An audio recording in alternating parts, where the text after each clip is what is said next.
देखने के बाद आपको पता भी चलेगा कि वो क्यों स्पेशल है। सबसे पहले मेरा एक मैसेज है सभी को कि हमारा जो देश है, भारत देश है, उसमें हमने जब तक जितने भी लोग हमारे लिए लड़ने वाले थे, जितने भी महापुरुष थे, जो अच्छे दिमाग वाले लोग थे, जिन्होंने समाज के लिए हमारे लिए लड़ाइयाँ लड़ी, जिसकी वजह से हम यहाँ तक पहुँचे हैं, हमने उनकी कदर नहीं की। हम उनकी कदर करते हैं जब वो हमारे बीच में नहीं रहते। यही हमारी कमी है। उसके बाद उनकी मूर्तियाँ लगाई जाती हैं, उनकी पूजा की जाती है, बट जब तक वो जिंदा रहते हैं तब तक उनको उनकी लड़ाई में साथ देने की बजाय दर्द देने की, या उनके साथ धोखा, दर्द, ये सब चीज़ें करने में हम कमी नहीं छोड़ते।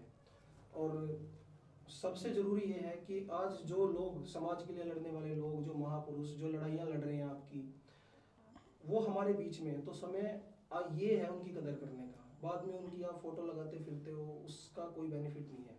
और मैं बिल्कुल भी समय ना लेते हुए आप सभी का स्वागत करता हूं, और आपका देवेंद्र जी, डॉक्टर देवेंद्र जी, स्वागत जी, नमस्कार जी, आपका बहुत बहुत स्वागत है। Thank you. और आप लोगों ने बहुत कीमती समय निकाला, उसके लिए बहुत धन्यवाद।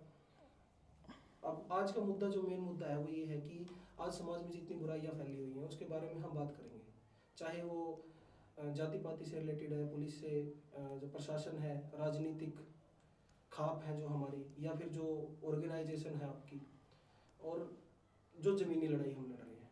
तो सबसे पहले जो मेरा सवाल है वो डॉक्टर साहब आपसे है, वो ये है कि जो जाति शब्द है, जैसे कि हालांकि हमने अभी देखा है, यूजीसी का एक कानून आया था जो निरस्त हुआ है। जाति जो शब्द है जिसमें समाज बंटा हुआ है, ये समझना बहुत जरूरी है लोगों के लिए कि ये जाति है क्या, किसे बोला जाता है जाति, इसकी डेफिनेशन क्या है, परिभाषा एक्चुअल जाति की।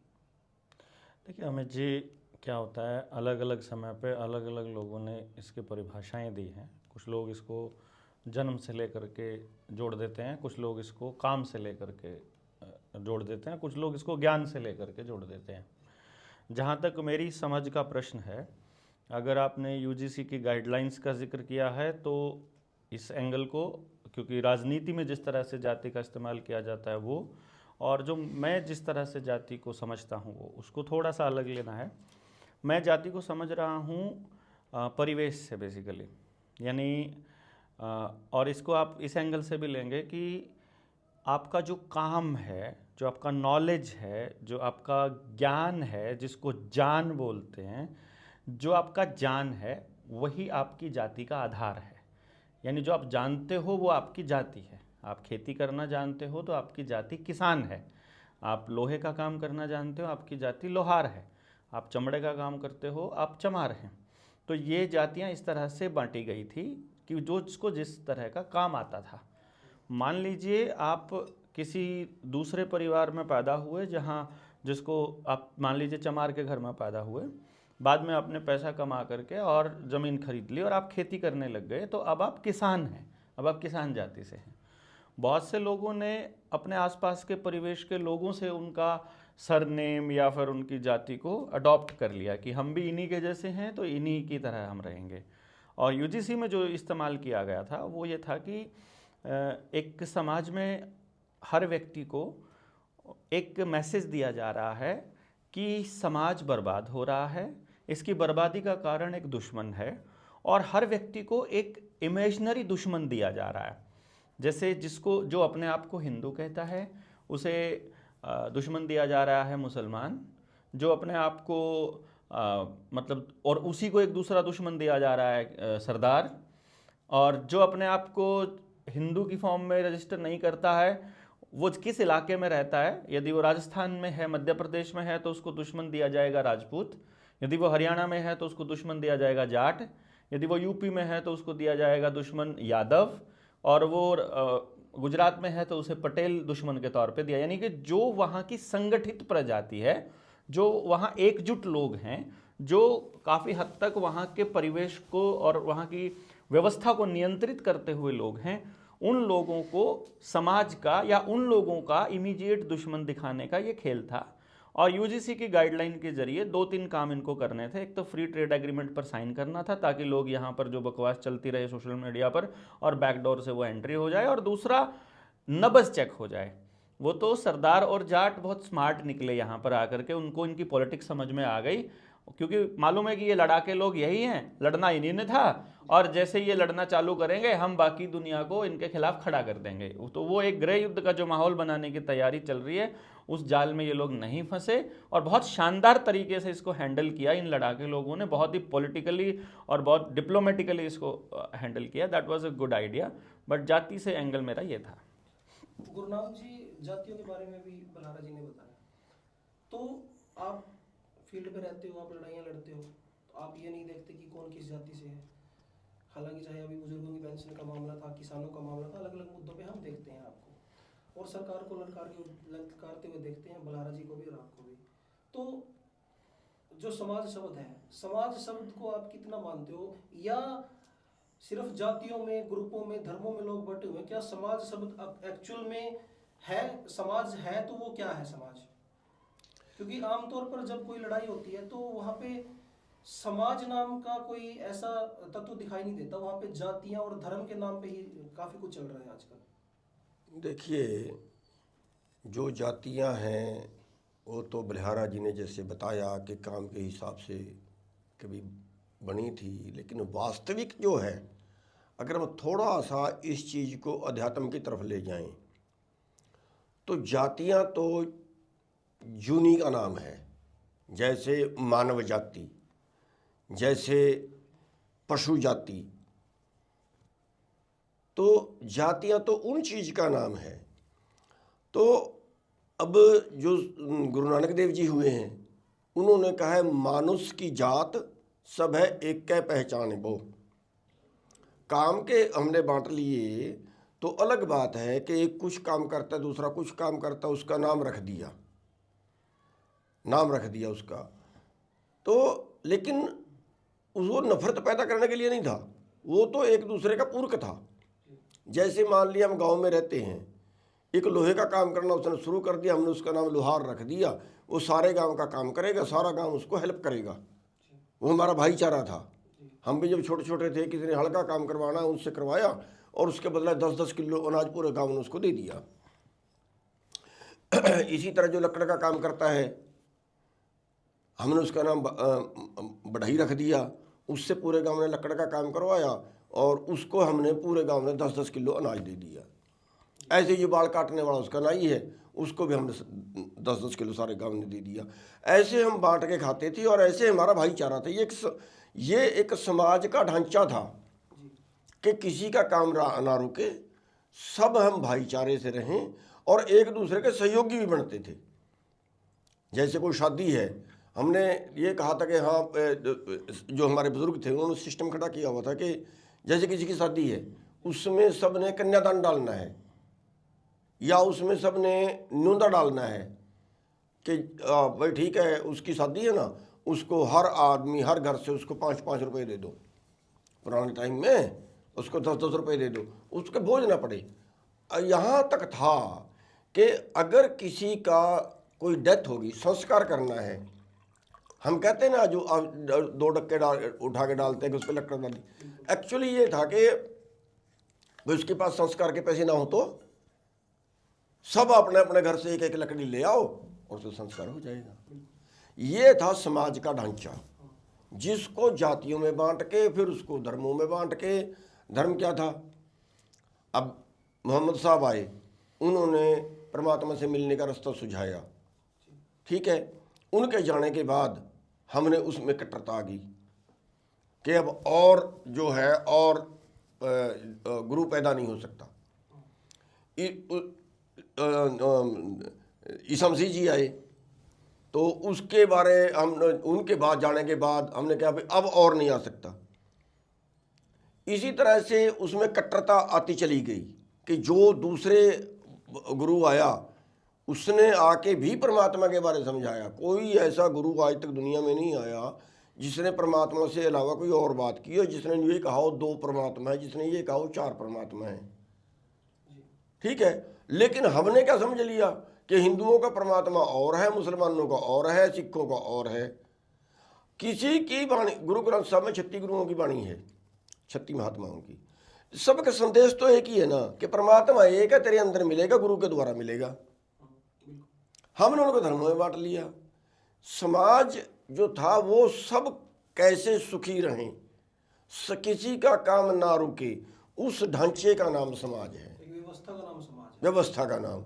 लेकिन अब क्या हो गया, अब उसमें हड़क फूट गई कि किसी का सीमा ही नहीं है कि वो कितना कमाए, वो दूसरे को कैसे लूट सकता है। पहले तो ये था दूसरे की मदद कैसे कर सकता है, अब ये है कि दूसरे को कैसे लूट सकता है, और उसकी सीमा नहीं है। कोई 1000 करोड़ का मालिक हो गया, 50,000 करोड़ का मालिक हो गया, उसको सीमा ही नहीं है। वो ये भूल गया कि ये पैसा तेरे किसी काम का भी है क्या। जितना उसको चाहिए सारी सहूलतें पूरी करने के बाद वो जो और हड़क फूट रही है और दूसरों का को नोच रहा है, वो ये भूल ही गया कि मतलब ये तेरा किसी काम का भी है। परमात्मा को तो भूल, परमात्मा नाम की तो चीज़ को याद ही नहीं है। इसलिए जो परमात्मा की औलाद है उसी का वो शोषण कर रहा है उल्टा। और वही कारण है कि आज जो होड़ चल रही है, आज जो पाप जिस तरह से बढ़ रहा है, मतलब अभी आ रहे हैं कि आप देखिए कि 23 करोड़ लोग आज भारत के अंदर ऐसे हो गए जिनको 2 वक्त की रोटी नहीं है।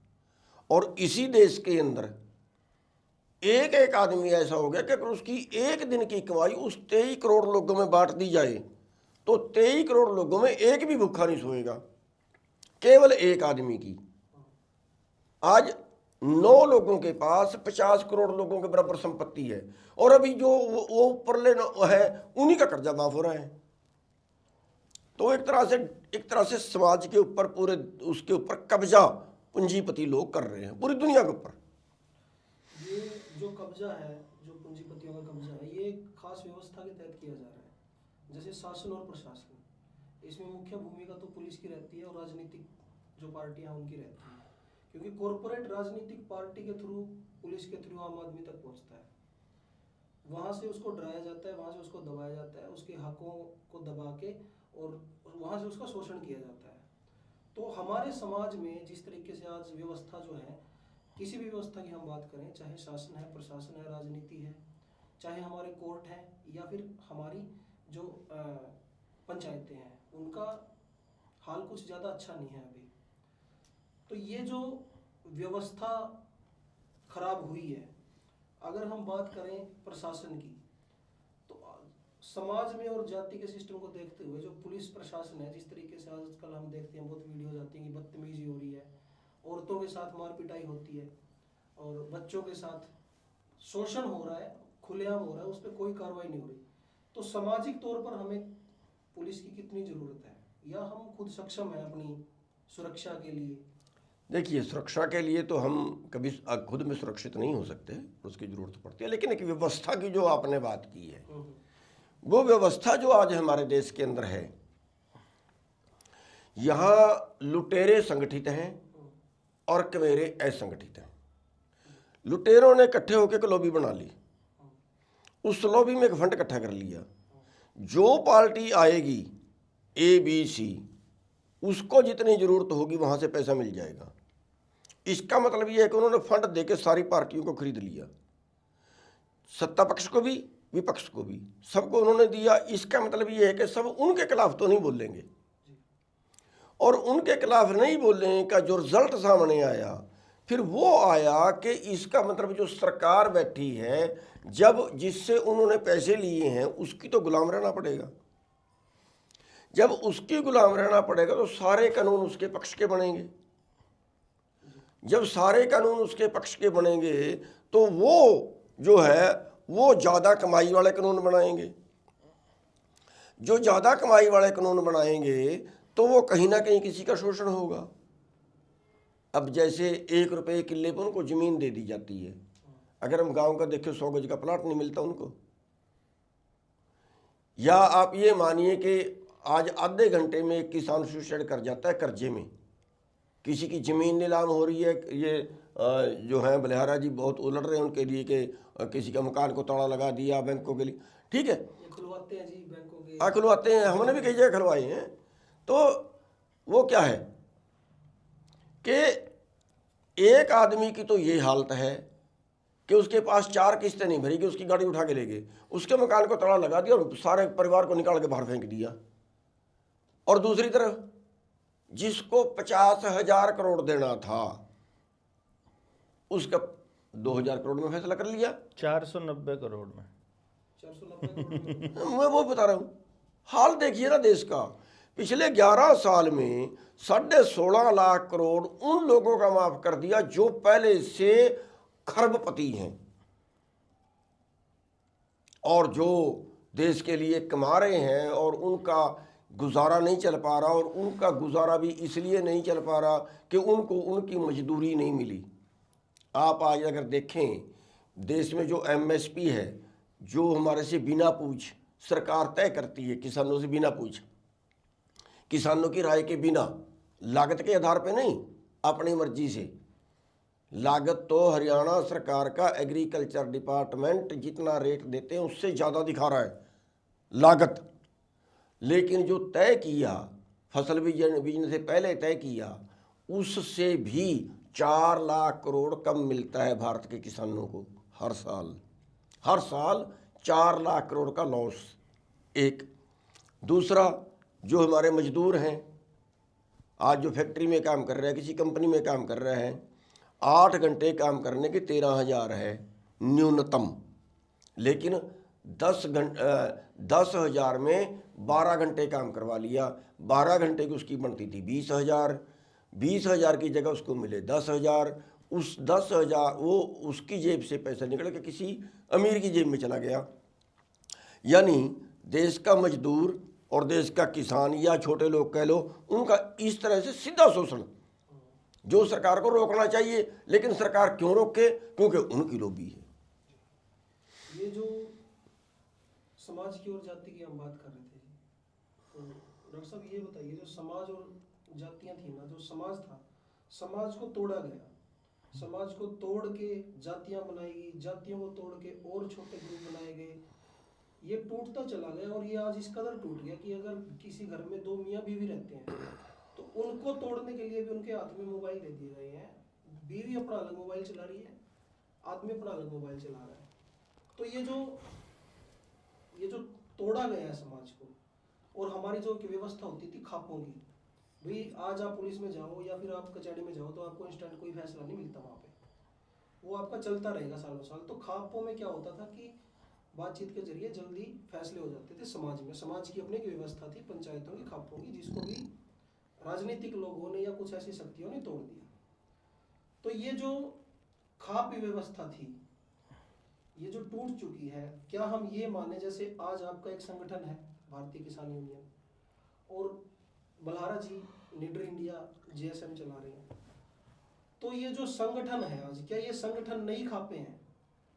ये मान लिया जाए कि आज लोगों को संगठन बना के संगठनों से जुड़ने की जरूरत है, क्योंकि वो इतने टूट चुके हैं कि वो छोटे छोटे ग्रुपों में आ गए हैं, और जिसकी वजह से प्रशासन और पुलिस उनको डराती रहती है। इसमें ना मैं थोड़ा सा अगर ऐड ऑन करना चाहूँ जो छोड़नी साहब ने जो कहा जी। और उसमें वो एक क्वेश्चन भी मिस हो गया और आपने जो बोला था, हम बिरादरी को समाज समझने लगे।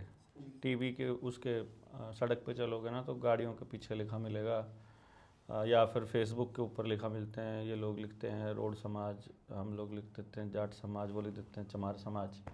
समाज वो नहीं है, वो बिरादरी है बेसिकली हमारी है सारों की।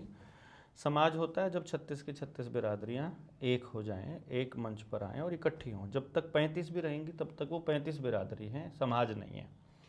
समाज बनेगा 36 की 36 बिरादरियों से, और 36 की 36 बिरादरियों से प्योर प्रजातंत्र लोकतांत्रिक तरीके से उनका प्रतिनिधि आकर वहाँ प्रतिनिधित्व करे, ना कि कुछ लोग आकर के हमारी तरह अपने आप से लड़ने का ठेका उठा लें। जैसे हम लोग जो हैं, हमारे अलग, या तो हमारे पुरखों के ऐसे संस्कार रहे होंगे, जैसे अब चौड़ोनी साहब तो गुरु गोबिंद सिंह की संतानों की कैटेगरी से आ रहे हैं, हम लोग भी उसी कैटेगरी से हैं बेसिकली। हमारे बारे में यहाँ एक चीज़ पूरी दुनिया में चर्चित है, पश्चिमी उत्तर प्रदेश, हरियाणा और पंजाब, ये 3 प्रदेश, ये इस एरिया के जो लोग हैं, यहाँ की गंगा की और इन 5 नदियों की और इस हिमालय की वजह से और वनस्पतियों की वजह से हमारे खून में, हमारे जीन में एक स्पेशल कैटेगरी पाई जाती है जिसको बोलते हैं वॉरियर जीन। वो वॉरियर जीन एक्चुअली ये साइंटिफिक टर्म है, उसमें वो वॉरियर जीन जिसके पास होगा वो पैदा ही लड़ने के लिए हुआ है। उसे अगर लड़ने के लिए कोई दूसरा दुश्मन नहीं मिलेगा तो वो घर में लड़ना चालू करेगा, वो अपने भाइयों से लड़ेगा, वो अपने गांव से लड़ेगा। ये उनको पता है कि वो लड़ने के लिए ही पैदा हुआ है।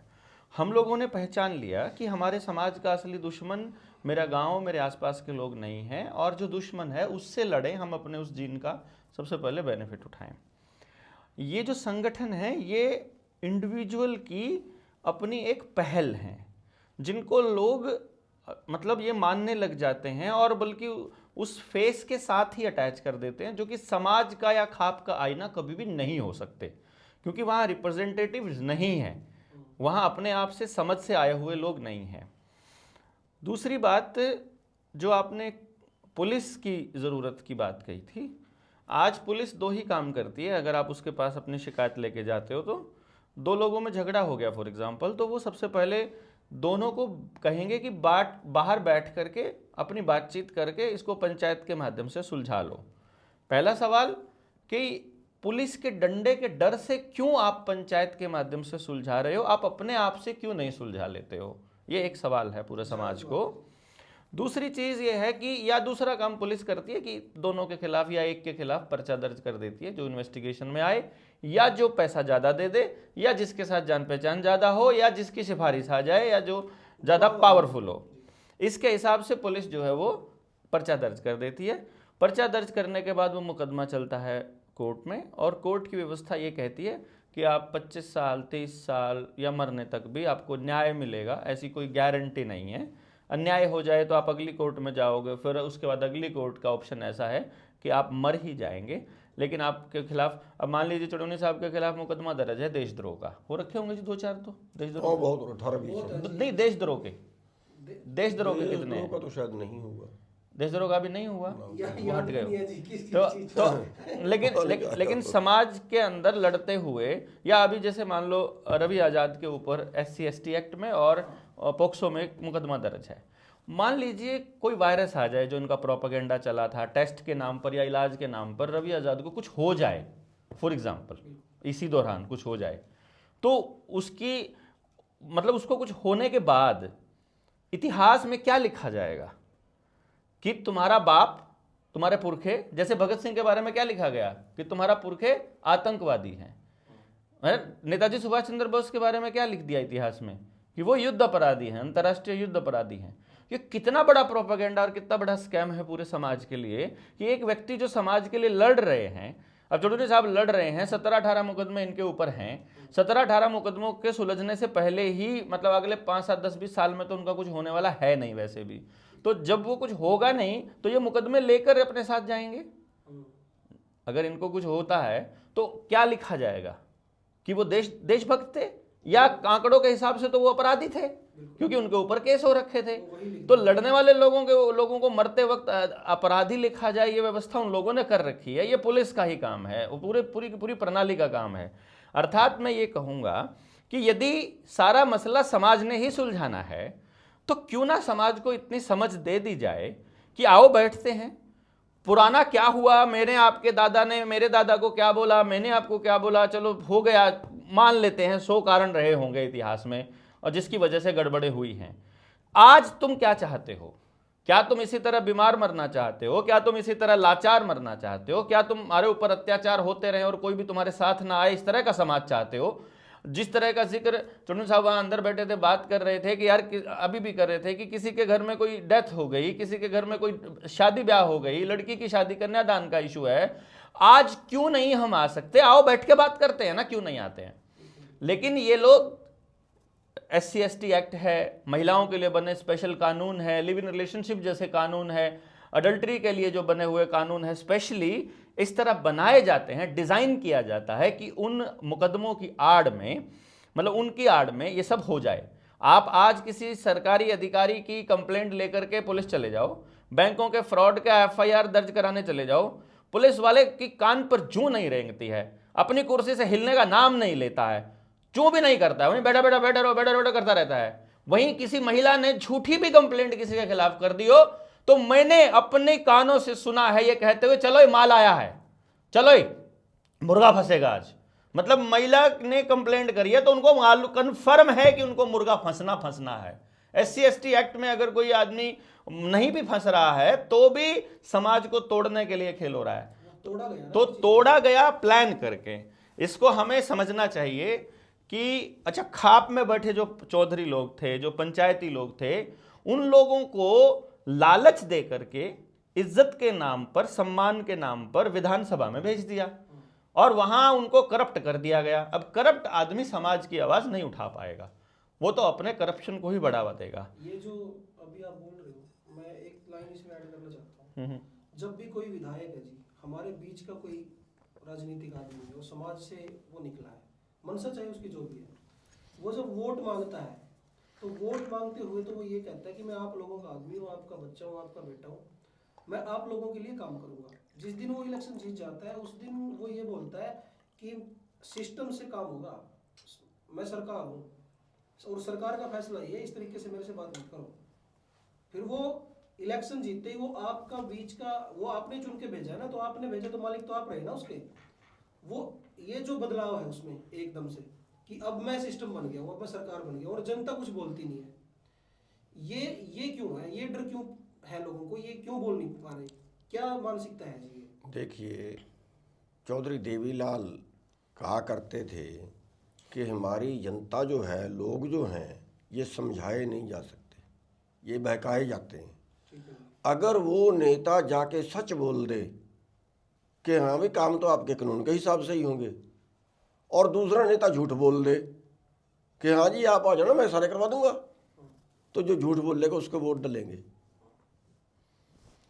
तो हमारा जो सिस्टम खड़ा हुआ है, वो पहली बात तो ये है कि राजनीति में वो कामयाब है जो जमीर मर जाएगी इसकी। जिंदी जमीर वाला, सच बोलने वाला, ईमानदार भारत में राजनीति नहीं कर सकता। यहाँ तक है कि लोगों की मानसिकता बता रहा हूँ मैं। यहाँ पे एक ज्ञानी साहब सिंह है शाहबाद से, वो एक बार गुरुद्वारे के चुनाव में खड़ गया। पंजाब ने अलग खड़ा दिए, हरियाणा की कमेटी ने अलग खड़ा दिए, और हम उसके लिए वोट मांगने गए। जो लोग हैं गुरुद्वारे के चुनाव में कह रहे जी ये ज्ञानी ध्यानी आदमी है, संत आदमी है, इसको चुनाव में खड़ने की क्या जरूरत थी। मैंने कहा भाई गुरुद्वारों के प्रबंधन में भी गुंडे चाहिए। लोगों की मानसिकता कि जो नेता हैं उनकी क्वालिटी चोर, झूठे, दगाबाज, मतलब वो लोग चाहिए। सच्चे को, ईमानदार को वोट पड़ती नहीं। इसलिए जैसी जनता होती है फिर वैसे वो हो जाते हैं, जैसे वो होते हैं वैसी जनता हो जाती है। मेन दिक्कत तो जनता में आई ना जी, कमी तो हमारे अंदर है। जनता में मैं बता रहा हूँ ना, अब जनता में क्या है, एक आदमी दारू पीता है, ठीक है, वो बस आदी है 24 घंटे का, उसको क्या पता है समाज का, उसको क्या पता है देश के बारे में। उससे तो जिसने पिला दी, आपने देसी पिला दी तो आपके गुण गा देगा, दूसरे ने कल आके अंग्रेजी पिला दी, कल को उसके गा देगा। दूसरा, हमारे देश के अंदर गरीबी, अति गरीबी, जिसका परिवार ही नहीं चलता, जिसका पेट ही नहीं चलता, जिसके घर में भी मार पड़ा है, और कोई मेरे जैसा उसको आए कि भाई तेरे का इलाज मैं करवाऊंगा, तेरी 10 वोट है मेरे को डाल देना, डाल देगा जी, ऐसे होता है। ठीक है ना। तो ये चीज़ें जो हैं हमारे सिस्टम को दूषित कर रही हैं। इसलिए हमारे समाज के अंदर जो त्रुटियां हैं वो घटने की बजाय, कम होने की बजाय लगातार लगातार लगातार बढ़ रही हैं। अब जैसे आपने खाप पंचायतों की बात की थी, कभी ये होता था कि लोग थाने में नहीं जाते थे, गांव में पंचायत होती थी, गांव में फैसला होता था और एकदम ही होता था, मौके पर ही होता था और सच होता था। ये सही है ना? कहावत है कि पंचायत में झूठ नहीं चलता और कोर्ट में सच नहीं चलता। हाँ जी, ये सच है। डॉक्टर साहब तो यही बोलते हैं। जो कोर्ट में जाके सच बोलेगा मर जाएगा, हाँ जी, और जो पंचायत में झूठ बोलेगा वो मर जाएगा, ठीक है। और पंचायत का जो फैसला था वो ऑर्डर नहीं था, कोर्ट में ऑर्डर होता है, फैसला होता है। पंचायत में ऑर्डर नहीं था, पंचायत में फैसला था। फैसला जो दोनों को शूट करे, जो न्याय, भाईचारे, बल्कि उसे फैसले से भी ज्यादा न्याय बोलेंगे। यहाँ न्याय बोलो उसको, मतलब मेरे कहने का मतलब भी उनका जो था, दोनों को इंसाफ मिल गया और दोनों राजी हो गए और आगे के लिए झगड़े खत्म हो गए। अब मान लिया एक आदमी को कोर्ट ने सजा कर दी, किसी ने कत्ल कर दिया, उसको सजा कर दी 20 साल की। दुश्मनी तो जैसे कि तैसी खड़ी है ना उसकी। हम कितने देखते हैं अगला तरीके पे दूसरे ने गोली मार दी, कितने देखते हैं। अब इंसाफ कहाँ मिला? कोर्ट ने उसको इंसाफ दिलवाते वक्त क्या जिसका कत्ल हुआ था उसके परिवार से पूछा कि तेरे को क्या चाहिए? नहीं पूछा, इतनी बात तो होती नहीं पूछा। अब उसको 20 साल कर दी, उस परिवार को क्या मिला? उसके तो एक बीवी थी, 2 बच्चे थे, वो तो रह गए, उनके तो बेचारे को पेट कैसे पाले? तो मेरे कहने का मतलब ये है। अच्छा, फिर दूसरी चीज, कोर्ट में केस चल गया, हमारे की जमीन का केस था, 45 साल में निपटा। 45 साल में हमारी एक सिस्टर थी यहाँ मनी माजरा चंडीगढ़ में, उसके मकान पे यूपी के ने कब्जा कर लिया, किराए पे लिया। उस किराए वाले ने अगला एक और साथी रख लिया, वो और साथी रह गए, वो पहले वाला चला गया और उसने किराया भी नहीं दिया और उसने मकान भी नहीं छोड़ा। 12 साल उसको मकान छुड़वाने में लग गए। जो ये इंसाफ है जो यार। चौधरी साहब ने जो कहा ना, और जो आपने जो पूछा, उसमें अगर थोड़ी 2 बात ऐड और कर दें। जो पंचायत के फैसले और पुलिस और कोर्ट के जो फैसले हैं, उसमें अंतर कितना है। कोर्ट फैसला देगी जेल का, मान लीजिए कत्ल का ही एग्जाम्पल ले ले, या दूसरा कोई एग्जाम्पल किसी की लड़की छेड़ने का या कुछ भी, चोरी का। अगर कोर्ट फैसला दे देगी तो वो बंदा चला गया जेल में, तो पूरी की पूरी जनरेशन में कोई नहीं देख रहा कि वो जेल में क्या कर रहा है। ये भी रहे हैं जेल में, मैं भी रहा हूँ। वहाँ जेल वालों की अलग सोसाइटी है, वहाँ वो बेस्ट फ्रेंड बन के निकलते हैं, वहाँ वो वकील बन के निकलते हैं, वहाँ वो खूब मस्ती करते हैं सुबह से लेकर रात तक। ऐसा कोई सीन नहीं है कि उनको कोई तकलीफ वहाँ पर होती है। और बाहर जो जनता है, बाहर जो आपके बच्चे हैं, जो भी 3 साल के हैं, 5 साल के, 10 साल के, उनके ऊपर उसका इम्पैक्ट 0 है, क्योंकि न्यूज़पेपर आप पढ़ रहे हो, आपके बच्चे नहीं पढ़ रहे हैं। पंचायत ने कोई फैसला सुना दिया और वो फैसला सारे गांव ने देखा और सब ने देखा, तो अगली जनरेशन भी देख रही है कि भाई यहाँ पर आकर के आपको हिसाब देना पड़ेगा, यहाँ पर आकर के तुमको ये भुगतना पड़ेगा जो भी तुम कर रहे हो। तो अपराध रुकने के ज़्यादा चांसेस पंचायती फैसले में है, समाज के सुधरने के ज़्यादा चांसेस आपके गांव के फैसले में है। मतलब कोर्ट के फैसले में सुधार के चांसेस तो शून्य है। एक चीज और है, वो चीज ये है कि कोर्ट ये गवाह देखती है, गवाह। हाँ हाँ हाँ, कोर्ट गवाह देखती है कि अब वो गवाह कौन बनता है। एक मर्डर हो गया उदाहरण के तौर पे, तो उसका गवाह कौन बना? उसका रिश्तेदार। हाँ। अरे रिश्तेदार तो वहां था ही नहीं, 100 किलोमीटर भी। उसने गवाही दी, हाँ जी मैं अपनी रिश्तेदारी में था, मेरे सामने इसने गोली मार दी। और जिसके सामने गोली मारी वो गवाह नहीं बना। तो कोर्ट, अच्छा क्या है कि एक का नाम झूठा रख दिया। मैं जेल में रहा हूँ, मैंने 5 साल कैद काटी है, तो मैं वहाँ पे बहुत से केस देखता था। एक यहीं कुरुक्षेत्र का केस था, उसमें 4 आदमी असली थे और 9 आदमी उसमें वो थे जो कत्ल में थे ही नहीं, सजा काट के आए। 50% लोग जो हैं वो सजा काट रहे हैं जो गुनाह में है नहीं। मुझे लगता है ज्यादा होंगे जी। आप देख, या मैं ज्यादा हैं मैं जी। आपको बड़ा अच्छा वो बताता हूँ। और फरार बता रहा, यहाँ एक सीआईए में था रणबीर वर्मा या असली गुनाहगार तो पहले बता के फिर करते हैं। रणबीर वर्मा या रणबीर शर्मा सिस्टम सेट करके इंस्पेक्टर था। वो क्या करता था, उसने एक यूपी का आदमी, बिहार का आदमी जो यहाँ मजदूरी करने के लिए आया था, वो उठा लिया स्टेशन से, सेलर से, कहीं से भी उठा लिया, उठा के उस पर एक पिस्तौल डाल दिया। अब बिहार के आदमी की, नेपाल के आदमी की यहाँ कौन जमानत कराएगा बेचारे की? उसको पड़े हो गए 1 साल। अब 1 साल तो उसके साथियों ने उसको राय दी, भैया तेरे बाहर निकलने का कोई तरीका नहीं, मुकदमा तो निपटेगा 5 साल में, सजा है इसमें 1 साल। अब 1 साल सजा है, 5 साल में मुकदमा निपटेगा, तो भैया तेरे पास क्या चारा है? उसको सलाह दी कि अभी सेशन जज आएंगे दौरे पे, उनको बोलना महाराज मैं इकबाल करने के लिए तैयार हूँ कि हाँ मेरे पास पिस्तौल था, तो उस ये उसने और तो चारा बाहर निकलने का था ही नहीं, फिर वो 4 साल वरना और लगाएगा। तो उसने कोर्ट को, जज को ये कहा कि महाराज मेरा जान छुड़वा दो, मैं इकबाल कर लूँगा। अगली तरीक में उसने कोर्ट में जाके लिख के दे दिया कि हाँ जी मेरे पास पिस्तौल था।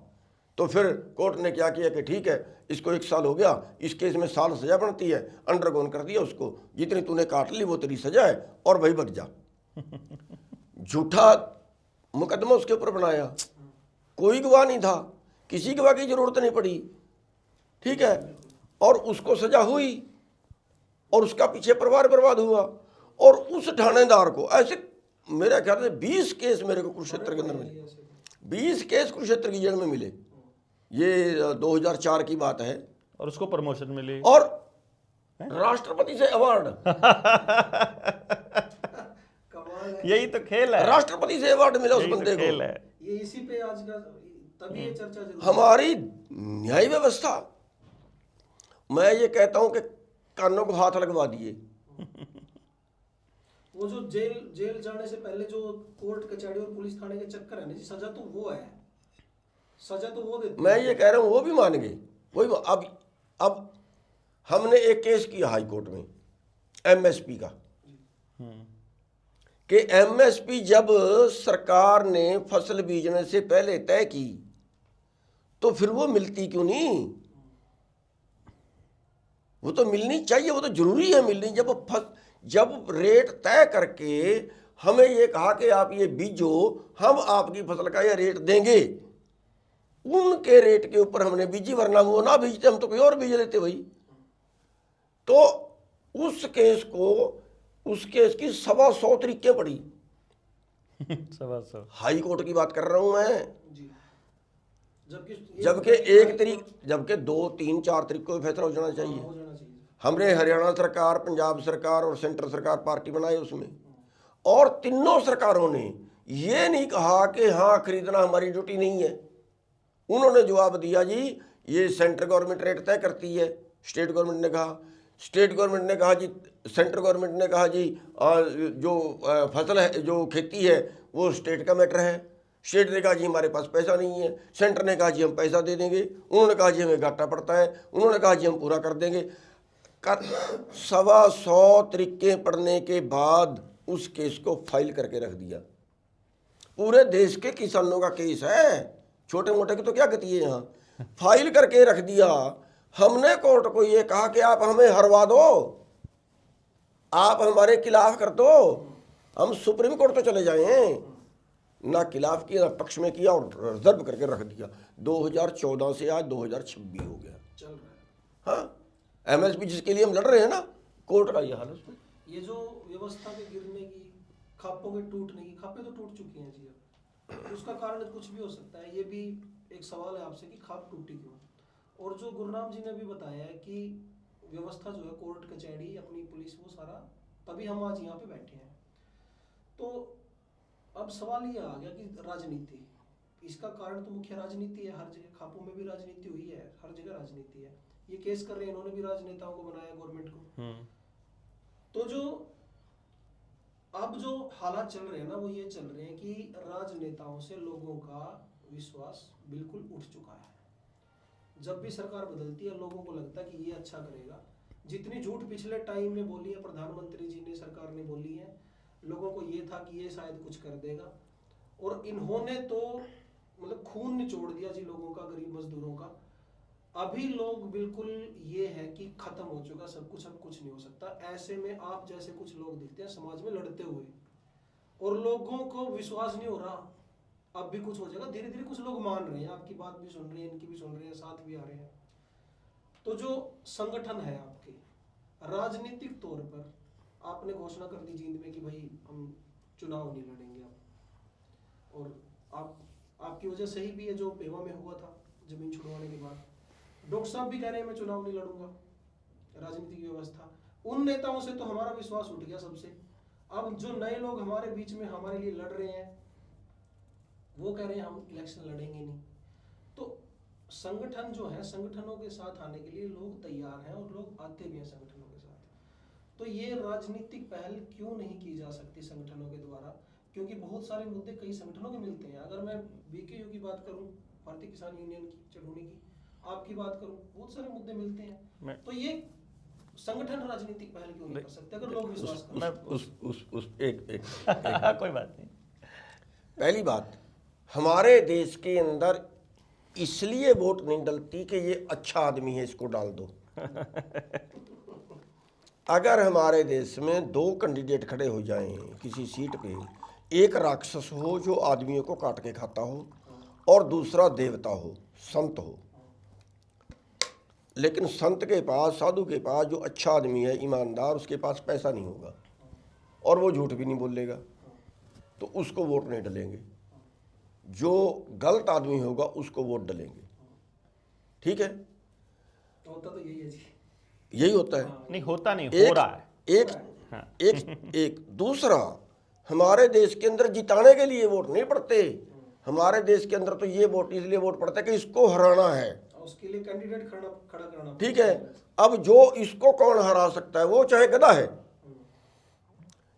अब 2014 के अंदर बीजेपी क्यों आई कि कांग्रेस को हराना है। कांग्रेस को कौन हरा सकता है? उनको टिकट दिए, बीजेपी हरा सकती है। ये नहीं मतलब कि बीजेपी बहुत अच्छा करेगी ना, लेकिन कांग्रेस की मरोड़ निकालनी है। अब वोट किस लिए कैसे डलती है? अब वोट ऐसे डलती है, जो मैं बता रहा हूँ कि अच्छा आदमी उसमें कामयाब नहीं होगा, कि या तो उसी पार्टी के जो जिसका राज है, या फिर वो वोट डलेगी जो इसको हरा सकता है। बस वही दोनों लड़ेंगे। अब आप देखिए उन दोनों की लड़ाई में कि इसको हरा कौन सकता है, और ये सत्ता पार्टी का, इसकी लड़ाई में जो क्षेत्रीय संगठन थे सब खत्म हो गए और आगे होंगे। क्यों? हमारे देश में हराने के लिए वोट डलती है या फिर जाति और धर्म पे। अब बलिहारा जी आगे इसको थोड़ा सा जैसे इसको थोड़ा सा बलारा टच देते हैं। बलारा टच देते हैं। देखिए, जो प्रधानमंत्री ने जो कहा उसमें इन्होंने ये कहा हमारे देश में ऐसे होता है। एक्चुअली ऐसा नहीं होता है। मैं इसको थोड़ा सा आदर के साथ, ना ऐसा नहीं होता है, ऐसा हो रहा है, ऐसा बोल सकते हैं। मतलब होता है में तो ये होता है कि नियम है ये ऐसे करने का। ये कह रहे हैं ऐसा नहीं, सूर्य पूर्व से उदय होता है, इसका मतलब है कि नियम है उदय होने का, पूर्व से उदय होने का। हो रहा है का मतलब है आज हो रहा है, अब हो रहा है, इस समय हो रहा है, फिलहाल में हो रहा है, प्रेजेंट में हम ये मान सकते हैं।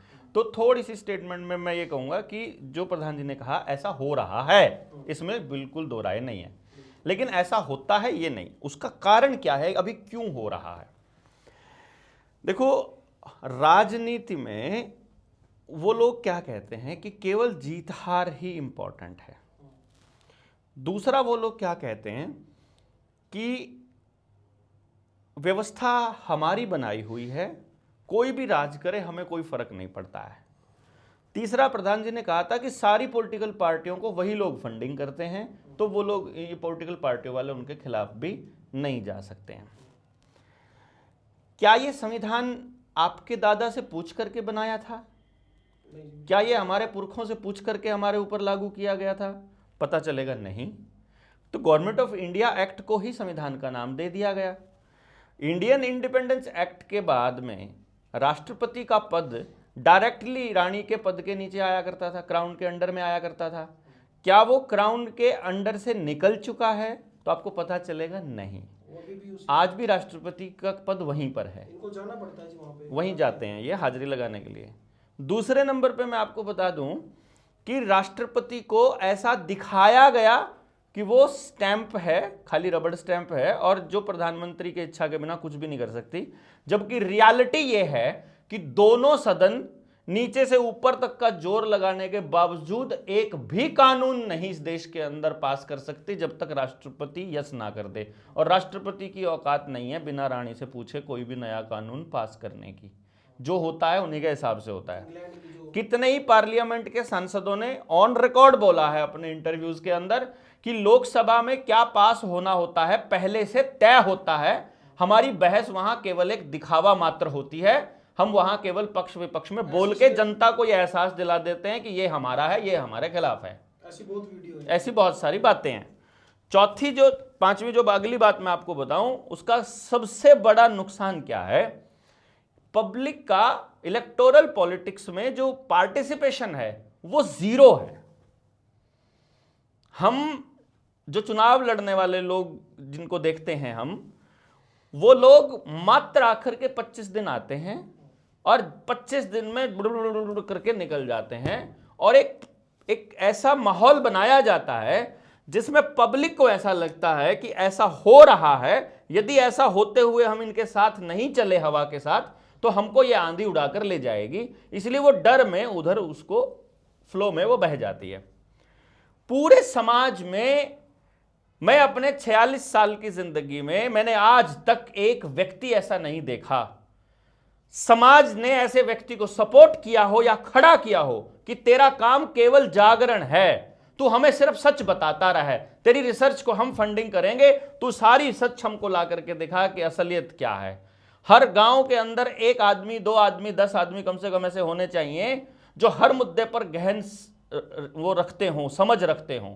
लेकिन कोई वकील, कोई जज, कोई डीसी, आपके गांव से कोई टीचर लग गया हो या आपके गांव से कोई कुछ भी करता हो, कोई मंत्री बन गया हो, वो आपके गांव को कभी भी आकर सच नहीं बताता है कि रियलिटी क्या है।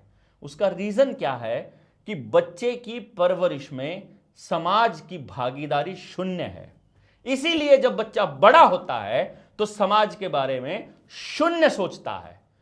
उसको जिसने तैयार किया, जैसे चौधरी साहब ने कहा कि पॉलिटिकल पार्टी को फंडिंग अगर उस एलिट ग्रुप ने दी है तो वो जब बन जाएगा, सरकार में आ जाएगी वो पार्टी, तो वो आपकी कदर क्यों करेगी जब आपने उसके बनने में कोई मदद की ही नहीं, जब उनको बनाया ही उन्होंने और फंडिंग वहां से आ रही है। तो एक बच्चा जो सोचता है कि मेरी मेहनत में, मेरे बड़ा होने में और मेरा कुछ भी बनने में मेरे माँ बाप का जोर लगा है, तो बड़ा होकर ज्यादा से ज्यादा अपने माँ बाप के विषय में सोचेगा। यदि वो कहता है मैं मेहनत करके खुद बना हूं, तो वो अपने अलावा किसी और की नहीं सोचेगा। तो गांव की भागीदारी बच्चे की परवरिश में शून्य है, इसीलिए बच्चे की भागीदारी गांव के विकास में शून्य है और उसकी सत्यता में है। अगला नंबर आता है, राजनीति कोई ऐसी चीज नहीं है जिसमें हम कह दें कि हम सच्चे हैं और लोग मान लें। किसी भी बात को मानने के लिए कम से कम 21 बार आपके दिमाग में वो चीज अटैक होनी चाहिए। आपने देखा व्हाट्सएप ग्रुप बना रखे हैं। 2019 के चुनाव से पहले अमित शाह ने यह कहा था एक रिकॉर्ड में, एक इंटरव्यू में, कि उनके पास 85 लाख व्हाट्सएप ग्रुप हैं और जो चाहे 5 मिनट में पूरे देश में, 10 मिनट में पूरी अफवाह या जो भी खबर हम चाहें वो फैला सकते हैं। आपके पास ऐसी कोई ग्रुप का कोई ऐसा कम्युनिकेशन सिस्टम है जिसमें आप लगातार अपना विजन, अपनी बात अपना करते हैं? किसी पॉलिटिकल पार्टी से पूछो, नहीं है। हम लोग इस प्रोसेस में, मतलब अवेयरनेस के नाम पर लोगों के बीच हम जितना जा पाते हैं ना, उतनी देर में तो वो 50 बार आ चुके होते हैं। नेता उनकी बात बोल रहा है, अभिनेता उनकी बात बोल रहा है, बैनर, पोस्टर, एफएम, टीवी, अखबार, सारा पत्रिकाएं सब उनकी बोल रहे हैं और वो प्रोग्राम करते हैं। तो हमने डेलिबरेटली इंटेलिजेंट पॉलिटिक्स, या दूसरा एक और है, इनके जैसे लोग, चौधरी साहब जैसे लोग, उनके जैसे घिनौने षड्यंत्र तो नहीं रच सकते हैं, उतना तो नहीं गिरा जाएगा इनसे, जो समाज की लड़ाई लड़ने वाले लोग हैं। तो कैसे इनको अडॉप्ट करेंगे वो? तो हमारे सामने तो समस्या ये है कि जो हमारे साथ जुड़े हुए वो भी हमारी शेयर नहीं करते हैं। आम जो पब्लिक है, जब उसको ये दिखता है कि ये ठीक है यार, फैलानी चाहिए ना, वो भी शेयर नहीं करते। और अगर करें भी इज्जत तो इज्जत करेंगे। मेरा पेज आंदोलन के दौरान जहां उसकी रीच 5 लाख जाती थी, 5000 रहेगी उसके बाद। हमारे किसान ही नहीं देखते जी, किसानों मैं ये कह रहा हूं कि वो सोशल मीडिया पर तो बैन कर दिया उन्होंने, रोक दी। और जो हमारे वो हैं, जो हमारे साथ जुड़े लोग हैं, वो भी उसको शेयर नहीं करते। हम देखें भाई, हमने कोई ग्रुप बना लिया, उस ग्रुप में 100 मैसेज आएंगे, 100 में 5 मैसेज भी काम के नहीं है, नहीं है, 95। और इनके एक्चुअली उसमें काम के इनके भी नहीं है, पर ये लगे रहते हैं। नहीं, एक्चुअली उसमें और चीज़ है, उसमें और चीज़ है जो हमारे पास नहीं है। वो ये है कि उनके पेड़ हैं कि भैया आप अगर इस एक पोस्ट को शेयर करोगे तो आपके 10 रुपए हैं। हाँ, एक कमेंट का 2 रुपया मिलता है बीजेपी वालों को। ठीक है, अगर आप कमेंट करोगे तो आपके इतने पैसे। जी ने अमित शाह के साथ बैठ के जी पूरा मैं वही कह रहा हूँ। अब उनके पास तो पैसे हैं, उनके पास तो पैसे आगे पूंजीपतियों से, हम कैसे कराएं? अगर हमारे पास भी ये हो कि ठीक है जो हमारी पोस्ट शेयर करेगा भैया 20 रुपये उसके खाते में, तो हो जाएंगे। 20 रुपये लेने के बाद डिलीट भी कर देंगे शाम को। जो हमारे किसान साथी सोचते हैं अभी गुरुनाम जी को पता नहीं, तो पता सारा है, टेक्निकल चीजों का भी अंदर तक पता है। देखिए, बड़ा ये एक ऐसा मसला है जिसके ऊपर कभी लंबी चर्चा हो और एक्चुअली समाज तक ये बातें जानी बड़ी ज़रूरी हैं कि इनके जैसे व्यक्ति ने, जिन्होंने अपना पूरा जीवन, 35 साल हो गए जी आपको इस संघर्ष में? 33। हाँ, तो मतलब 92 में लगे थे, 34। हाँ, तो फिर हम तो स्कूल में पढ़ते होंगे कभी, जब से आप लग रहे हो, मतलब हमारी जिंदगी के 70 पर 2/3 से ज़्यादा तो इनको लगा हुआ हो गए, संघर्ष में हो गए। ठीक है, अब मैं इस संघर्ष को अगर 33 साल में, और एक गांव का जब हम चुनाव में मिले थे तो हमें बताया था यहीं पेवा के किसी गांव के कितनी 500 करोड़ की प्रॉपर्टी थी वो, 12 गांवों की 5500 एकड़ जमीन थी, 6000 एकड़ जमीन को इन्होंने मतलब लड़ करके और छुड़वा करके उनको मालिकों को दी थी। मतलब मैं कह रहा हूं कि वो लोग भी अगर संगठित हो करके कि उनके जीने का आधार इन जैसे लोगों ने बनाया है वो भी किया होता। हालांकि मैं इसको दूसरे एंगल से भी देखता हूं कि इनके जैसे जो लोग होते हैं वो इसलिए नहीं लड़ते हैं कि बदले में कोई उनको कुछ देगा, यही तो बात है जी। ये, और ना ही सौदा करते हैं अपनी मेहनत का। जैसे मैं भी ये सोचता हूँ कभी कभी इनके जैसे लोगों का संघर्ष देख के कि देखो बंदे का स्पष्टवादिता और जिगरा देखो कि लड़े उस उम्मीद में कि हम विधानसभा में जाके आवाज़ उठाएंगे, चुनाव लड़ने का निर्णय लिया, लोगों की गालियां खाई, फिर वोट भी नहीं मिला, और इतने तिरस्कार के बाद भी ये कहा कि नहीं लड़ना जारी रखेंगे, अभी भी लड़ रहे हैं, और कहा कि चलो अब चुनाव नहीं लड़ेंगे अगर नहीं चाहती है जनता तो। मतलब वो लड़ना बंद नहीं करना, ये बहुत बड़े जिगरे की बात होती है। वरना ऐसे मौके पर आकर के आदमी जो है ये सोचता है कि किन लोगों के लिए लड़ रहे हैं, क्या लाभ है ऐसे लोगों के लिए लड़ने का, इससे अच्छा तो कहीं सेटिंग ही कर ले। लेकिन देखो कमाल की बात कि सेटिंग भी नहीं कर रहे। तो या ये कहो कि भाई मैं इसे किस तरह से एक्सप्लेन करूंगा, मेरी जितनी समझ है मैं वैसे बता रहा हूं। चाहे कुछ भी हो, लेकिन इतने लंबे संघर्ष के बाद भी अगर लोगों का साथ नहीं मिलता है तो हौसला ना टूटना हमारे लिए भी प्रेरणादायक है। हम जैसे नए लोग जो संघर्ष में लगे हैं और जितने भी लगे हैं, परंतु मैंने क्योंकि इलेक्शन मैनेजमेंट बहुत बड़े लेवल पर किया है और मैं जिस लेवल के चुनाव लड़े हैं और लड़वाए हैं मैंने जिन लोगों के साथ बैठकर, मैं उससे बहुत स्पष्टता से कह सकता हूं कि उनसे 2 कदम 10 कदम आगे की सोचकर तो चुनाव लड़ने के बारे में तो आप चलोगे तो ठीक है, वरना भूल जाइए किसी सच्चे इंसान के बारे में ये सब करना। मतलब कोई सच्चा इंसान चुनाव लड़ लेगा।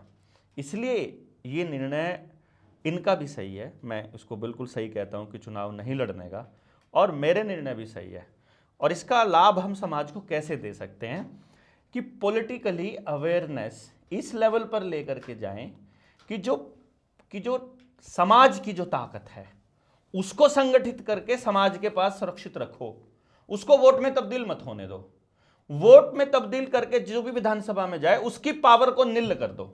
जैसे इन्होंने कहा था कि कहीं पर मिल जाओ पॉलिटिकल पार्टी का आदमी, गांव में घुसते ही इनका रगड़ा लगा दो। अब वो रगड़ा दूसरे एंगल से भी लगाया जा सकता है कि इलेक्शन से पहले रगड़ा लगवाने आते हैं, आप सरकार बन जाती है, वो सरकार बन मालिकों के सामने। अभी इनका खेल जो है वो बहुत, मैं आपको ज़्यादा नहीं कह रहा हूँ, अगले 1-1.5 साल में हर पॉलिटिकल पार्टी, जिन 2 पॉलिटिकल पार्टियों का वर्चस्व अभी बना हुआ और वो 2 पॉलिटिकल पार्टियों का सरकार बनाना चाहते हैं, मैं आपको 1-2 साल के अंदर ही आपको दिखाऊंगा कि गांव के लोग जो सवाल पूछना शुरू करेंगे इनकी क्रेडिबिलिटी शून्य हो जाएगी। और जब तक पॉलिटिशियन की क्रेडिबिलिटी शून्य नहीं होती, जब तक मेन स्ट्रीम मीडिया की क्रेडिबिलिटी खत्म नहीं होती, जब तक अखबार की क्रेडिबिलिटी खत्म नहीं होती, तब तक समाज के हाथ में ताकत दोबारा से नहीं आएगी। और समाज को इस तरीके से संगठित रूप से सुनियोजित तरीके से समझाना पड़ेगा, अवेयरनेस लानी पड़ेगी, जितने सुनियोजित तरीके से समाज को बरगलाया गया है सारे एंगल पे, शिक्षा, स्वास्थ्य, न्याय, राजनीति, खेती, धर्म, रोटी बेटी, माटी, खेत खेड़ा, खाप, जल जंगल, जमीन, जानवर, हर मुद्दे पर समाज को वैसे ही सुनियोजित तरीके से समझाना और अवेयर करना पड़ेगा जिस तरीके से उनको मिसगाइड किया गया है। और इस काम में आने वाले समय में प्रधान जी जैसे और लोगों के साथ भी हम लोग बैठ करके लंबी मैराथन चर्चा करके कि अब अपनी अपनी ड्यूटी बांटेंगे कि जो आपका संघर्ष है, जो आपका तजुर्बा है, वो समाज को मिले, उसकी समझ अगली पीढ़ी को मिले, हम जैसे लोगों को उसका आशीर्वाद भी मिले। अगर आप दोनों एक फ्रेम में हो, आज बैठे हैं इकट्ठे जी, मुश्किल से ऐसा समय आता है तो जो दर्शक है हमारे संयुक्त किसान मोर्चा के भी हैं और जनता सरकार मोर्चा के हैं और जो चैनल के दर्शक हैं, वो ये जरूर जानना चाहेंगे कि इन दोनों संगठनों में, इन दोनों के नेताओं में जो समानताएं हैं धरातल पर या राजनीतिक जो समानताएं हैं, उसमें एक दूसरे के साथ कितनी सहभागिता जो है वो देखने को मिलेगी, किन मुद्दों पे एक होंगे ना होंगे, राजनीतिक तौर से आपका जो संगठन है, दोनों के जो संगठन है, एक दूसरे को कितनी सपोर्ट करते हुए आने वाले टाइम में दिखाई देंगे, ये मेरा आप दोनों से सवाल है। मैं चौधरी साहब से सपोर्ट मांगने के लिए पहली बार जब मिला था कि जी हम ऐसे मिशन पे हैं और चौधरी साहब हम ये सब करने वाले हैं, और ऐसा पूरा षड्यंत्र पे डिटेल में चर्चा हमने की थी। और इन्होंने सबसे पहले जब हम मिले 2022-23 में, तो हमने इनके सामने एक प्रस्ताव रखा, इनको नेशनल लीडर बना दिया उस पूरी मूवमेंट का। तो मैंने ऑब्जेक्शन उठाया था पहली बार कि चौधरी साहब से पूछिए न्यू वर्ल्ड ऑर्डर पे इनकी समझ कितनी है। उन्होंने कहा भाई न्यू वर्ल्ड ऑर्डर नहीं, हम किसान के मुद्दे पर लड़ रहे हैं। फिर इन्होंने कितनी बड़ी दरिया दिली के साथ इन्होंने एक बात कही कि हमको वो बताओ क्या है ये जो न्यू वर्ल्ड ऑर्डर है। इन्होंने अपने पूरे किसान संगठन के जितने भी पदाधिकारी थे सबको एक प्लेटफॉर्म पर बिठाया, यहाँ कुरुक्षेत्र में ही जाट धर्मशाला में 2 दिन का अधिवेशन रखा, पूरे मसले को समझा और उन्होंने एक स्टेटमेंट दी थी वहाँ क्लोजिंग स्टेटमेंट में। इनकी आखिरी स्टेटमेंट ये थी कि भाई मसला बहुत बड़ा है, इसको हम जल्दबाजी में और ऐसे ही खामखाई में नहीं लड़ सकते, बहुत समझ के साथ लड़ने की बात है और गांव को अवेयर करने के लिए इसमें चलना पड़ेगा। और बड़ी बात क्या है कि फिर जब इस मसले पर दोबारा से संघर्ष में साथ के लिए जब मैं इनसे मिला तो इन्होंने मुझे एक बात कही थी कि बुलारा जी एक खतरा हमें दिखाई देता है कि कहीं आप इस्तेमाल तो नहीं करोगे। तो मैंने इनको एक बात कही थी, जी देखो मैं आपका इस्तेमाल करूँगा और मैं इस्तेमाल होऊंगा भी। आपको जहाँ हमारे को मतलब फंचर के तौर पर अड़ाना है फंचर के तौर पे, मेन अगर नाका बंद करने में अड़ाना है वहाँ, जहाँ हमारी ज़रूरत पड़े वहाँ आप हमें इस्तेमाल कीजिए और जहाँ हमें आपकी उपयोगिता लगेगी वहाँ हम आपसे निवेदन करेंगे। सहयोग की बात है कि हम पूरे समाज के अंदर इस जागरूकता में जहाँ भी हमें आवश्यकता पड़ेगी हम तो बेझिझक इनके पास पहुँचेंगे। और मैं तो अपनी तरफ से तो ये भी कहूँगा कि ये भी हमें एक बार आदेश कर दे बस कि देवेंद्र ये करना है, तो उसमें हमारे लिए कोई झिझक वाली, क्योंकि इनकी लड़ाई, इनके जैसा संघर्ष तो अभी हमने किया ही नहीं है भाई। हमारे को तो जुमे 9 साल हुए हैं इस यात्रा में निकले हुए। तो इसलिए क्या है, मैं उस दिन जब सितंबर 2020 की बात है, 10 सितंबर को शायद वहाँ पिपली में जब हम लोग लाठीचार्ज हुआ था, वो तारीख भी याद है मुझे। मैं आया था, इन्होंने कॉल दी थी तो मैं उसमें भी आया था। किसान आंदोलन में 13 महीने परमानेंट में रहा हूँ। पूरे किसान आंदोलन में अकेले किसान नेता थे जिन्होंने वैक्सीन ना लगवाने की अपील मीडिया में करी थी ओपनली। मतलब उसी टाइम पे राकेश टिकैत साहब के पास गया था मैं, उन्होंने तो बल्कि वैक्सीन लगवाते हुए की फोटो जारी करी। दूसरे नेताओं के पास गया था, सारे नेताओं के पास, डल्लेवाल साहब के पास, राज्यपाल के पास, ये मंजीत राय था, बलदेव सिरसा थे और अपने ये उग्राहा जी थे। मतलब मैंने कोई नेता नहीं छोड़ा, कहने का मतलब ये था। और उनके सामने जब मैंने ये बातें रखी थी, एक अकेले नेता थे जिन्होंने ऑन रिकॉर्ड ही बोला भाई ये मत लगवाना, ये गलत चीज़ है और इसको ये सब नहीं करना है। तो समाज के लिए अपनी छवि की चिंता ना करना, फिर उसके बाद ब्लंटली स्ट्रांगली समाज के लिए खड़ा होना और पॉलिटिकल या डिप्लोमेटिक स्टेटमेंट ना देना, ये सबके बस की बात नहीं है। मैं इसको ऐसे मानता हूँ, इसके लिए बहुत बड़ा जिगरा चाहिए। इसमें गालियाँ ज़्यादा पड़ती हैं, असफलताओं के चांसेस ज़्यादा होते हैं, क्योंकि फिर आपके साथ कोई खड़ा नहीं होता है। जब आप इतना स्ट्रेट फॉरवर्ड होते हो ना, तो साथ वाले भी पीछे हट जाता है कि यार ये ऐसे थोड़ी होता है यार, सीधा लड़ जाते हो आप तो। लोग आ रहे हैं ऐसे ऐसे बोलते होंगे आपको, ऐसे साहब कैसे बोले थे? आपसे भी सेम सवाल है जी इसमें कि देखिए, जितने भी समान विचारधारा के लोग होते हैं वो कहीं ना कहीं एक दूसरे की मदद करते हैं। अब बलिहारा जी तो जैसे बोलते हैं, बहुत अच्छा बोलते हैं, और ये पढ़े लिखे हैं, मैं तो अनपढ़ हूँ। जी ये तो बता रहे थे कि मेरी बेइज्जती ना करो जी, आप पढ़े लिखे नहीं नहीं, ये तो पढ़े लिखे हैं और बहुत अंदर तक की, वर्ल्ड लेवल तक की खोज के लाते अच्छा, हैं। एक सवाल ले लूं जी छोटा सा। हाँ जी, मैं माफी चाहूंगा, बलहारा जी के बारे में बहुत सारे लोग ये बोलते हैं कि भाई ये कहानियां सुनाते हैं, कॉन्स्पिरेसी थ्योरी है इनकी अपनी, आजकल झूठ चल रहा है। इनकी बातों में कितनी सच्चाई है जी? नहीं, सच्चाई तो इनकी बातों में 100% है। ये बात बहुत जरूरी है जी लोगों को। हाँ, सच्चाई तो इनकी बातों में 100% है। पर अब अगर कोई मेरे को कहे कि भैया एक जहाज बना है जो चांद पे चला जाएगा, तो मैं यकीन थोड़ा ही कर लूँगा जब मैंने वो जहाज देखा ही नहीं। ठीक है, ये जो ढूंढ के लाते हैं वो हमें तो 20 साल बाद पता चलेगी। उदाहरण के तौर पे वैक्सीन वाला मैटर था, इन्होंने तब बता दिया, आई नहीं थी वो तब। इन्होंने तब बता दिया कि ये नुकसानदायक है और ये आगे के लोगों की सेहत का नुकसान करेगी। लोगों को तो अब पता चल रहा है ना कि इससे अटैक भी हो रहे हैं, लोगों को तब पता चल रहा है, इन्होंने तो तब बता दिया था। और जो आप बता रहे हैं वो भी हजम नहीं हो रही। वो भी हजम नहीं हो रही। अब वो तो ज्ञान की बात है, जब मेरे को वहाँ तक का ज्ञान ही नहीं है तो वो उसको सोते यार ऐसे ही मार रहे हैं। लेकिन जब वो सच होगा, जब वो सच होगा तब हो यार, ये तो 10 साल पहले बोल रहा था, मेरे को तभी मान लेनी चाहिए थी। तो ये जो बोलते हैं ये सही बोलते हैं और अंदर तक की निकाल के लाते हैं। रही सहयोग की बात, वो तो हमारा पहले से, तो पहले भी कहा उनको, जहाँ हमारे सहयोग की जरूरत पड़े बताइए करो भाई। और बता इनका दिया करो ना जी, है जी, बता दिया करो ना लोग। लेकिन लड़ने वाले हाँ। लोगों की क्या समस्या है? लेकिन- अब 23 तारीख को ये प्रोग्राम कर रहे हैं, 23 को हम ताल कटोरा में कर रहे हैं। ना एक टाल दो आगे प्लीज, 23 को आगे पीछे कर दो। नहीं नहीं नहीं, आगे पीछे 23 का अपना पुराना कार्यक्रम नहीं नहीं, शेड्यूल है जी। आगे पीछे कर, आगे पीछे कर, मजा नहीं आएगा लड़ाई का, मजा नहीं। आप यहीं आ जाओ, यही पता लग जाएगा। आप एक काम करो, आप 23 को सारे यहाँ आ जाओ, जिस दिन आप रखेंगे हम सारे वहाँ जाएंगे। बोलो सर। चलो देख लेते हैं कि मैं बात कर लेता हाँ, हूँ वो साथियों से। मैं पूरी कोशिश दो करता हूँ मैं। आगे पीछे कर दो। हाँ जी। ये ऐसे बनती है जी। हाँ, नहीं आप सारे 23 को यहाँ आओ और हम सारे आपकी तरीक को वहाँ प्रोग्राम जाएंगे। चेंज ना करो जी, मान जाओ, वेन्यू चेंज कर दो।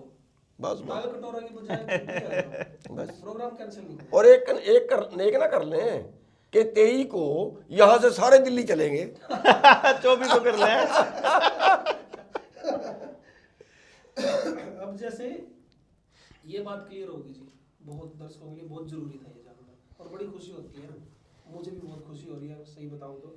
और इसके साथ अब जैसे वर्ल्ड ट्रेड ऑर्डर की बात चली थी जी, जो अभी मोदी जी साइन करके आए हैं, भाई चर्चाएं ये हैं कि देश को और देश के किसानों को, खेती बाड़ी सबको बेच दिया, चाहे वो डेयरी की इंडस्ट्री है, चाहे वो कुछ भी है। Free trade agreement free trade agreement है, अभी ट्रम्प के साथ भी किया है और ब्रिटिशर्स के साथ भी किया है, और बहुत प्रेशर में है, बोलते तो है ही नहीं कुछ। ये जो इतना बड़ा बदलाव देश में आएगा अभी आगे कृषि में, तो ये आपने जो लड़ाई लड़ी थी, ये भी उस लड़ाई में साथ थे भाई। 3 कृषि कानून आए थे और वो निरस्त आप लोगों ने करवा दिए। अब तो ये 4 होके आ गए कृषि कानून, तो अब किसान संगठनों की आगे क्या तैयारी है, इस अब क्या कर सकते हैं?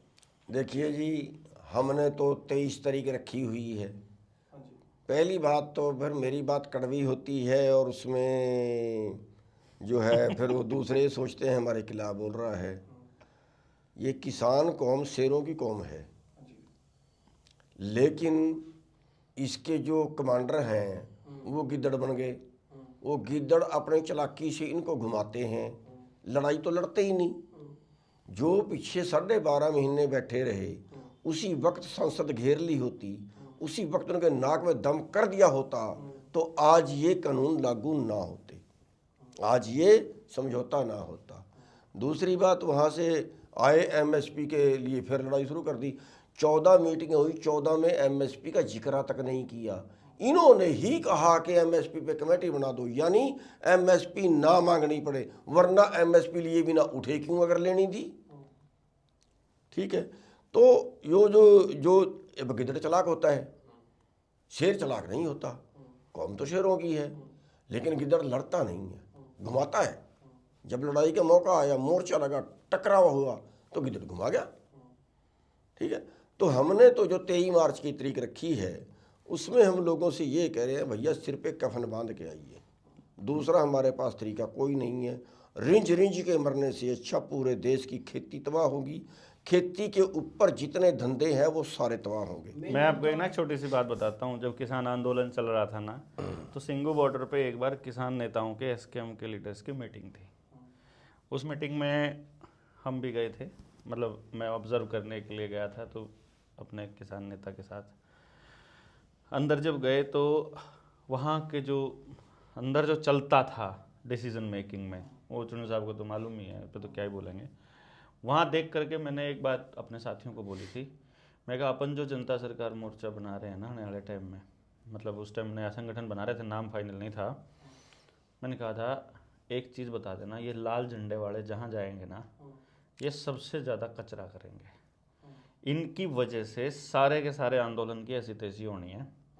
और मैं उस टाइम पर मुझे ध्यान है बिल्कुल, पूरे एसकेएम पे कब्जा करके वो मैं इसीलिए मैंने उनको ये कहा था। अपने साथियों को मैं एक बात बोलता हूँ हमेशा कि कोई भी मीटिंग हो जाए, कोई भी बड़ा कार्यक्रम हो जाए, एक भी आदमी उस जो अपने आप को कामरेड या कम्युनिस्ट बोलता है ना, वो अंदर आ गया ना, समझ लो आपके संगठन के स्थिति, मतलब आरएसएस और ये कम्युनिस्ट ये बराबर के हैं। जिस घर में घुस गए, जिस संगठन में घुस गए, उसका सत्यानाश करना ही करना इन लोगों ने। इसीलिए, और इन्होंने ही समाज को, ये जो आपने एक सवाल पूछा था ना कि ये खाप पंचायतें और ये समाज का ढांचा क्यों टूटा, इन्होंने तोड़ा है ये सारा का सारा। अगर मैं आपको बताऊं, जितनी ट्रेड यूनियन बना करके हर संगठन में घुस करके, टीचर्स में, और यार 24 यूनियन तो आंगनबाड़ियों की बना दी इन्होंने, 19 यूनियन टीचर्स की बना दी इन्होंने, सारे के सारे उसी तरीके से लोग तोड़ने का काम। इतना स्पेशलिस्ट है ये कि पूरे समाज को ये यकीन दिला रहे हैं हम मांग मांगेंगे। अरे भाई भिखारी थोड़ी ना है हम मांग मांगेंगे, नौकर है वो, हम मालिक हैं, मालिक आदेश करेगा और वो ना करे उसकी क्या औकात है। लेकिन इन्होंने लोगों को इतना एग्जॉस्ट कर दिया, घुमा घुमा घुमा घुमा घुमा। एक और भी है, ये किसान लीडर नहीं है। हाँ, ये किसानी का इनसे कोई लेना देना है ही नहीं। कर्मचारी जो संगठन थे, उनके जो लीडर रिटायर हो गए, और रिटायर होने के बाद काम चाहिए, और रिटायर होने के बाद किसान संगठन में आ गए, किसान संगठन बना लिया। हाँ। जितने लीडर हैं वो सारे रिटायर कर्मचारी हैं।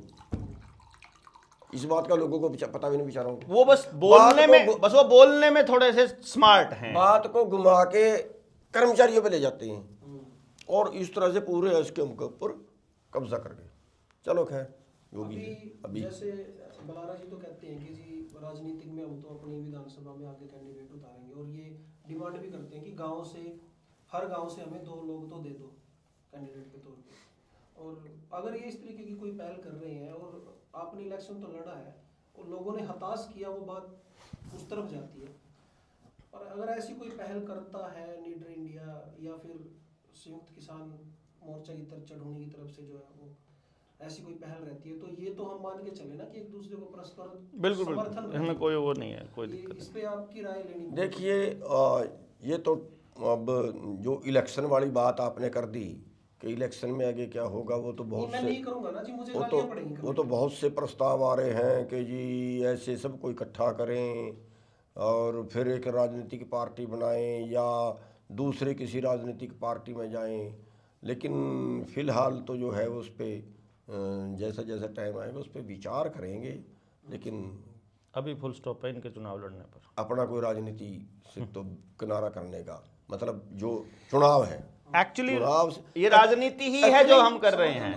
एक्चुअली चुनाव में एक्चुअली हमारे बस का झूठ बोलना, दगा करना वो है ही नहीं। और बड़ी बात है, राजनीति में जमीर मारनी पड़ती है, पता नहीं कितने की जिंदगी रहेगी या थोड़ी कितनी बची है कितनी नहीं बची है, उसके लिए अपना वो पाप भी और करें हम लोगों के लिए। तो हम पाप क्यों करें जी, हम अपने सिर पे बोझ क्यों लेके जाएं। तो वो सोच के हमने कहा कि नहीं, हमारे से ये इलेक्शन नहीं लड़ेंगे, झूठ तूफान वाली राजनीति, सपोर्ट रहेगा, पर दगाबाजी वाली राजनीति हमारे से नहीं सपोर्ट होती। की बात। और सपोर्ट तो कोई बात नहीं, वोट तो जिसका जिसको बनता है उस टाइम की बात सपोर्ट होती तो भाई जो अच्छा काम करेगा, अच्छे आदमी को सपोर्ट करनी भी चाहिए ना। बिल्कुल जी। तो और जे मेरा टाइम आपसे हो गया। हाँ एक आखिरी सवाल है, वो सवाल ये है कि जो ये जमीनें जो जा रही हैं अभी जींद में, बहुत बड़ी जो है कई हजार एकड़ जमीन है, 4800 एकड़ शायद, हाँ अलग अलग जगह पे जमीन एक्वायर हो रही है 12,000। और समाज टूटा हुआ है जी, लोगों को तोड़ दिया है, मतलब छोटे छोटे ग्रुपों में लोग बटे हुए हैं और लोग डरते हैं, कभी पुलिस ने डरा दिया, कभी किसी ने डरा दिया।